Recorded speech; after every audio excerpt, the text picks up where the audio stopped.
Graça e paz, amados, que o Senhor esteja abençoando a sua vida poderosamente nesse momento.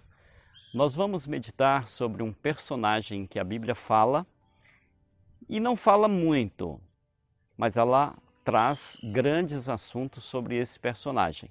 É sobre o Anticristo.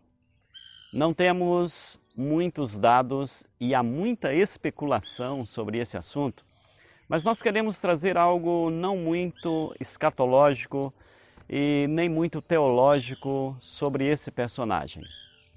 Na verdade, ele vai surgir como um Messias. O próprio Jesus, entre linhas, ele falou desse personagem. Em João 5,43, Jesus disse: "Eu vim em nome de meu Pai e vocês não me recebem. Outro virá em seu nome e vocês vão recebê-lo." Ele estava falando desse anti-Messias, desse anticristo, que haveria de aparecer no próprio nome e que os próprios patrícios dele, os judeus, haveriam de aceitar. Há muita especulação em torno de quem é esse anticristo. A Bíblia já diz que o seu espírito está atuando no mundo há muito tempo. Desde muito tempo o espírito do anticristo está aí, e isso nos dá uma ideia de que algo está sendo preparado para o seu surgimento. O prefixo anti significa contra Cristo, mas também significa semelhante a Cristo. Então ele vem como um próprio Messias, um próprio Salvador. E veja bem que, se possível, Jesus disse, ele vai enganar muitos dos escolhidos do Senhor. Nós precisamos estar atentos a esta situação. Veja bem que quando Jesus, o verdadeiro Messias, o Cristo, veio ao mundo, Deus preparou o mundo para receber o seu Filho. Deus usou pelo menos dois impérios que tiveram um papel preponderante na preparação do mundo para receber o Messias. Um foi o Império Grego. O Império Grego, através de Alexandre o Grande, ele pôde implantar em todo o seu domínio, e foi um domínio mundial, uma cultura que pudesse ser muito usada nos tempos de Cristo. Aliás, a língua que era corrente na época de Cristo era o grego. O Novo Testamento foi escrito em grego, então a cultura foi preparada de forma que o Evangelho pudesse alcançar níveis muito elevados. Deus também preparou espiritualmente o seu povo. Durante todo o período interbíblico, que é aquele período que vai de Malaquias até Mateus, é chamado de Anos do Silêncio. Foi nesse período também, que Alexandre assume, mas Alexandre tem um domínio muito curto e ele morre, e 4 generais dele assumem o comando do império, e a Judéia, a Palestina, fica entre 2 reinados. E houve muitas batalhas, houve muitas guerras nesta época. E com isso surgiu um espírito que buscava um Messias, buscava um Salvador. Nessa época surgiram os fariseus, surgiram os saduceus, surgiram os essênios, que eram seitas do judaísmo que buscavam preparar-se e clamavam por um Messias. Outro império que contribuiu muito foi o Império Romano. O Império Romano, através da Pax Romana, ele elimina dos mares os piratas, ele estabelece um sistema de leis, um sistema jurídico muito forte que pune e condena até a morte criminosos, pessoas más da sociedade. Então, de um certo modo, o mundo estava preparado para receber Cristo. O Império Romano também, através das suas construções, ele abriu estradas até os últimos rincões do seu domínio. E isso tudo era um ambiente favorável para que Cristo viesse. É por isso que a Bíblia diz em Gálatas 4,4 que, vindo a plenitude dos tempos, Deus enviou Jesus. Deus enviou o seu Filho, quando o tempo estava realmente determinado e certo. Então, o Evangelho progrediu, o Evangelho avançou. Até o ano 100 da nossa era, todo mundo de então havia recebido a mensagem do Evangelho.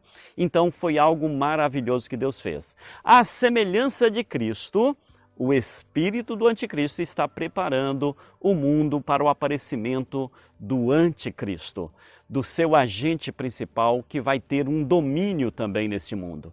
Agora veja bem a diferença.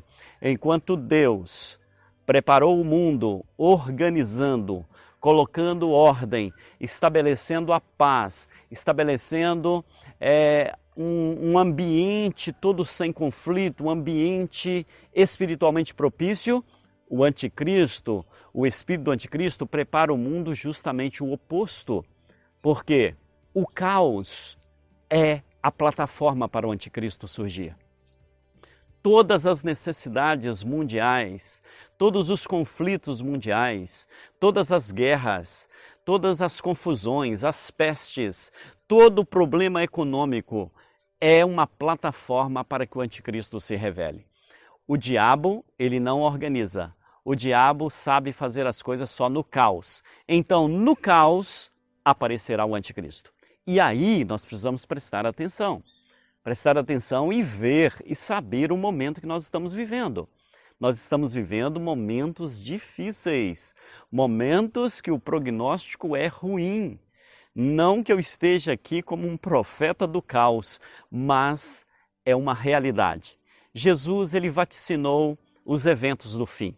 Quando ele começa a dizer de guerras, rumores de guerras, pestes, fomes, terremotos, ele começa a dizer sobre sinais no céu, na lua, nas estrelas, angústia entre as nações. Ele diz de tudo isso, mas ele tem uma palavra para o meu coração e para o seu coração. E esta palavra, ele disse assim: não vos assusteis, não vos perturbeis.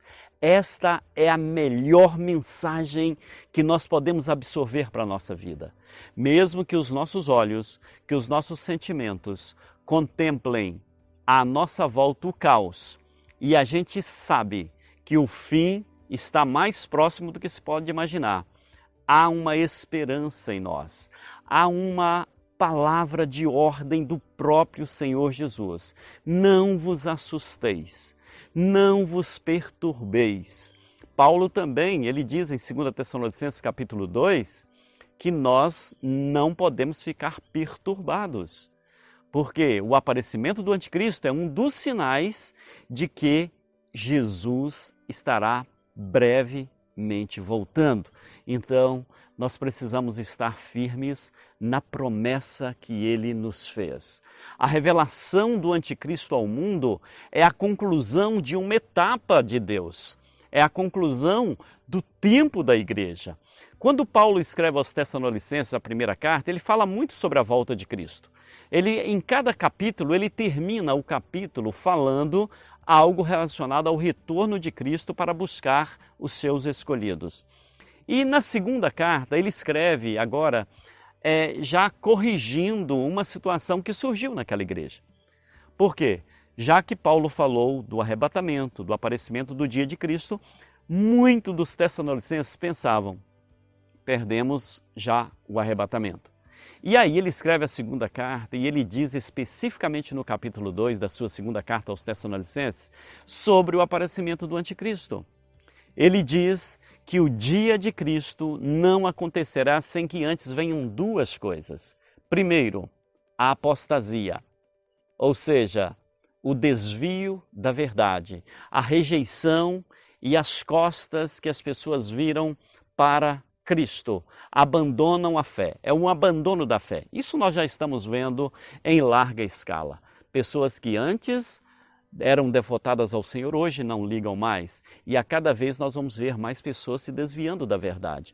Esse é um dos sinais. Mas o segundo sinal, ele diz assim: então, isso não vai acontecer sem que antes venha a apostasia e se manifeste o homem do pecado. Por isso, a manifestação do anticristo é a conclusão de uma etapa.